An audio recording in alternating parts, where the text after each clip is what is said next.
Hello बच्चों, let's read the question. The question is according to Carnot, which type of engine working between two temperature T1 and T2 have maximum efficiency? किस engine की efficiency जो होगी maximum होगी जो engine T1 और T2 temperature पे काम कर रहा है। तो देखिए इसमें हमारा जो की कॉन्सेप्ट रहेगा, जब हम बात करते हैं कार्नोट की, तो कार्नोट ने कॉन्सेप्ट दिया था कार्नोट हीट इंजन का।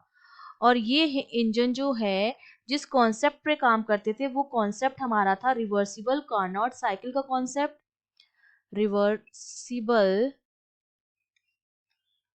Carnot cycle. और ये वाले जो हमारे इंजन थे वो केवल थ्योरेटिकल इंजन थे, प्रैक्टिकली इनको बनाना पॉसिबल नहीं था। थ्योरेटिकल इंजन थे जिन्हें प्रैक्टिकली बनाना पॉसिबल नहीं था, क्योंकि इन इंजन्स में क्या हो रहा था, एफिशिएंसी जो हो रही थी बहुत ज़्यादा आ रही थी जो प्रैक्टिकली बनाना पॉसिबल नहीं है। ये इंजन्स क्या करते थे, एक हमारा सोर्स होता था जिसका टेम्परेचर हाई होता था, ठीक है, जिसको हमने मान लिया T1, और सिंक के बीच में काम करते थे। ठीक है, यहाँ पर मेरा वर्किंग सब्सटेंस आ जाता था, ये होता था वर्किंग सब्सटेंस, और यहाँ पर मेरा क्या होता था, सिंक होता है। ठीक है, कार्नोट हीट इंजन में जो हमारा लो टेम्परेचर पर होता है और जिसका टेम्परेचर जो होता है वो क्या होता है, T2 होता है। तो वर्किंग सब्सटेंस क्या होता है, सोर्स से Q1 हीट लेता है, फिर वर्क डन करता है, वो हीट लेके वो क्या करेगा, W वर्क किया उसने, ये हमारा आउटपुट हमें मिल गया है, और जो बची हुई हीट होती है उसको वो सिंक में डाल देता है जो हमारी होती है Q2। तो यहाँ से जो नीटा आ जाती है एफिशिएंसी, वो मेरी बराबर होती है आउटपुट अपॉन इनपुट के।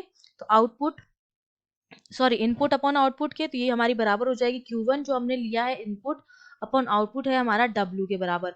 और W यहाँ मेरा किसके बराबर हो जाएगा, Q1 हमने हीट ली, उसमें हमने वर्क डन भी किया और प्लस उसको सिंक में भी डाल दिया Q2 हीट को। तो Q1 जो मेरा है वो दो काम कर रहा है, वर्क डन प्लस Q2। तो यहाँ से W जो मेरा है वो Q1 माइनस Q2 के क्या आ जाता है, बराबर आ जाता है।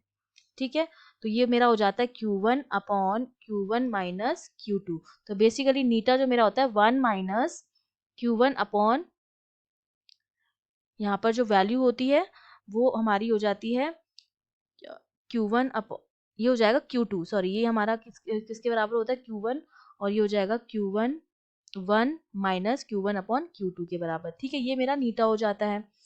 तो अब देखिए कि जो हमारा जो कार्नोट हीट इंजन होता है जिनके लिए एफिशिएंसी मैक्सिमम होती है, तो मैक्सिमम एफिशिएंसी उन इंजन्स के लिए होती है जो रिवर्सिबल कार्नोट साइकिल पर काम करते हैं, जिसके लिए जो नीटा होता है वो मैक्सिमम होता है। नीटा मैक्सिमम होता है, इसका मतलब ये मैक्सिमम हीट को क्या कर रहे हैं, वर्क में कन्वर्ट कर रहे हैं। ठीक है, मैक्सिमम हीट को वर्क में कन्वर्ट कर रहे हैं, जितनी ज्यादा हीट को वर्क में कन्वर्ट करेंगे नीटा हमारा उतना ही क्या आएगा, मैक्सिमम आएगा। तो हमारा इसका आंसर क्या हो जाएगा, option A, reversible engine. I hope you understood well. All the best.